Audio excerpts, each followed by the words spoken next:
संविधान सभा के लिए, संविधान के निर्माण के लिए हमने एक संविधान सभा बनाया और संविधान सभा के लिए जो चुनाव हुआ भारत में, उस चुनाव के रिजल्ट ने भारत का विभाजन कराया।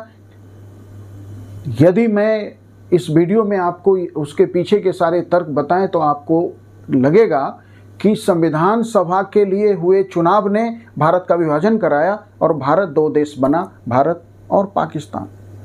तो देखिए, कैबिनेट मिशन प्लान के तहत जब देश का संविधान निर्माण ही नहीं बल्कि कैबिनेट मिशन प्लान से पहले मोहम्मद अली जिन्ना और मुस्लिम लीग ने स्पष्ट रूप से ये मांग रख दी थी कि हमें भारत के साथ नहीं रहना, हमें एक अलग देश पाकिस्तान चाहिए। कैबिनेट मिशन प्लान ने पाकिस्तान की इस मांग को अस्वीकार ही नहीं किया, बल्कि मुस्लिम लीग ने और मोहम्मद अली जिन्ना ने, जो पाकिस्तान की मांग पे अड़े हुए थे, उन्होंने भी अपनी मांग वापस ले ली। तो इसका मतलब है कि कैबिनेट मिशन प्लान में भारत और के विभाजन के मांग को और भारत के विभाजन के आंदोलन को समाप्त कर दिया। फिर एकाएक ऐसा क्या हुआ कि भारत का विभाजन हो गया।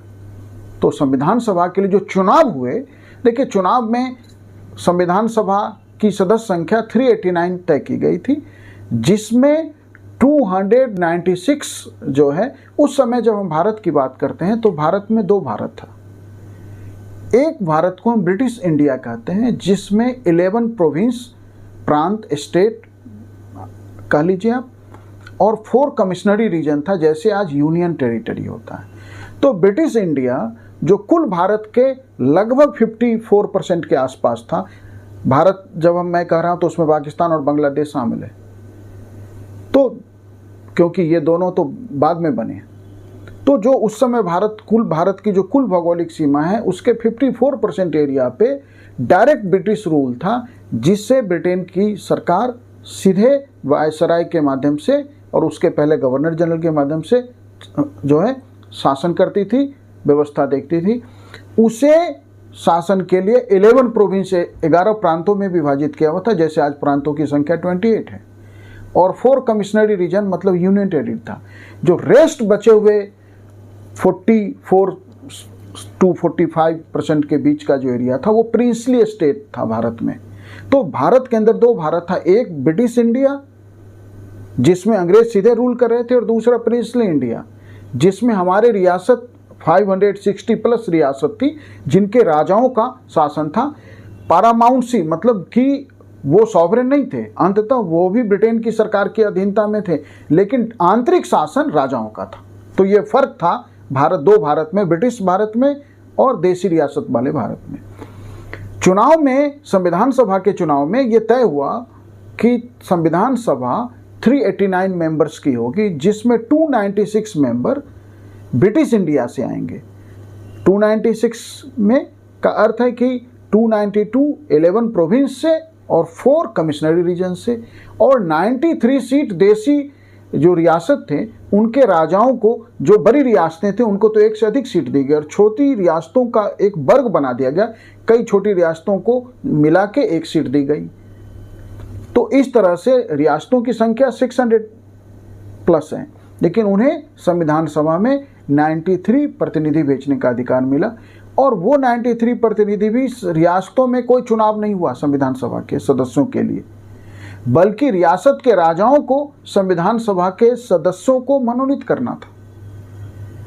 और ब्रिटिश इंडिया में प्रत्येक 10 लाख की जनसंख्या पर एक सीट का आवंटन हुआ, कि प्रत्येक 10 लाख की जनसंख्या पे ब्रिटिश इंडिया में एक संविधान सभा के सदस्य चुने जाएंगे। और उन सदस्यों के चुनाव को 3 वर्गों में बांट दिया गया, मुस्लिम सीट, सामान्य सीट और सिख सीट के रूप में। मुस्लिमों के लिए कुल 80 सीट थी। उस 80 सीट में से मुस्लिम लीग ने 73 सीटें जीती। संविधान सभा की सदस्य संख्या 389, मुस्लिम लीग की सदस्य संख्या 73, कांग्रेस ने 296 जो सीटें हैं उसमें से 208 सीट जीती, जो 296 में से, जिसमें वो जो 208 सीट है वो भी कई भागों में बटा हुआ था जो चुन के आए थे प्रोपोर्शनल आनुपातिक प्रतिनिधित्व प्रणाली से एकल संक्रमणीय मत के द्वारा। उसमें हिंदू सीट थी, उसमें सिख सीट थी, उसमें अनुसूचित जाति की सीट थी, अनुसूचित पिछड़े जातियों की सीट थी, एंग्लो इंडियन की सीट थी, पारसियों को सीट दिया गया था। इस तरह से वो सीट भी कई हिस्सों में बटी थी, लेकिन जिन्हें हम सामान्य सीट कह रहे हैं वह भी कई हिस्सों में विभाजित थी। उसमें कांग्रेस का शानदार प्रदर्शन रहा और कांग्रेस ने न केवल हिंदुओं की 160 से ऊपर 208 सीटें जीती।